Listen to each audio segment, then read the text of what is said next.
non gars yi ay ree daf ma jàpp dama doon bon dem ci guddi dégg naa ma jàmbal la Maimouna Ndour Faye invité woon ma gis ay quelques extraits ci TikTok bi yi muy waxee ci affaire Adji Sarr Ousmane Sonko gis ngeen gars yi seetaan naa quelques extraits yoo xam te ni maanaam li mu ci wax seetaan naa ko seetaan li mu wax ci Cheikh Dieng ay extrait ba léegi gars yi di ko dugal mais li ma leen bëgg a wax mooy ma jàmbal dafay jéem a créer benn genre contre-feu parce que gis naa ci Twitter mu def photo livre bi mu bind ci Adji Sarr mu ni en raison de demande yu bëri nit ñi di demande xam naa day defaat yeneen tirage pour livre bi depuis bi ñu ko defee plainte bi la bëgg indiwaat affaire Adji Sarr au devant de la scène pour indi beneen genre polémique genre contre-feu ma jàmbal boobu du jàll affaire contre-feu du jàll gars yi amuñ sa jot maanaam yéen maanaam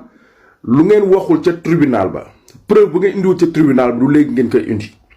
lu ngeen waxul pendant 3 ans preuve bu ngeen génnewul pendant 3 ans du tay bi gars yi nekkee ci nguur gi ngeen koy indi les sénégalais duñu ay dof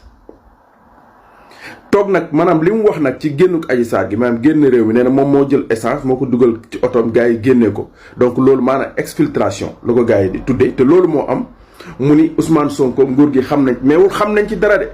comme daal mu maanaam affirmé wul amul benn yoon bu mu affirmé ay waxam dafa jàpp rek ni en tant que nguur gars yi war nañ cee xam dara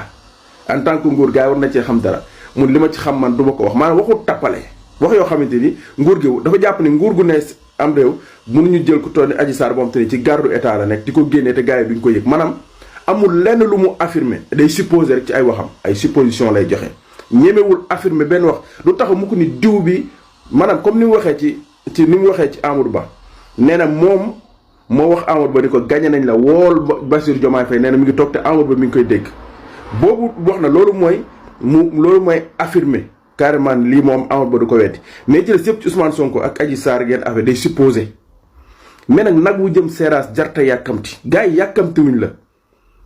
boo amee looy expliqué loolu lay def gars yi ñoo xam ne ñu def seen plainte di nga dem tribunal wuyu ji ko foofu wax ko foofu noonu jarul ñëw di profité ci ay tey di créer beneen genre contre-feu pour ñu wax beneen wax boobu du jàll mënoo fi indiwaat beneen polémique affaire Adji Sarr polémique boobu noonu sénégalais yi pare nañ ci prépare-toi wutal sa défense bu dëgër gars yi réunir na li ñu réunir yëpp ci ay preuve ci ay diffamation ci ay kàcc yoo kàcc jaxase yoo jaxase manipulation yoo def ay yu kenn xamul bis boo demee tribunal nga leeral ko foofu noonu jarul ngay jëm a créer benn contre-feu ndax du jàll affaire Adji Sarr Ousmane Sonko munoo cee wax dara loo xamante ni da nga koy affirmer doo affirmer dara sa lépp ci ay supposition nga ko teg mais li ci kanam raw li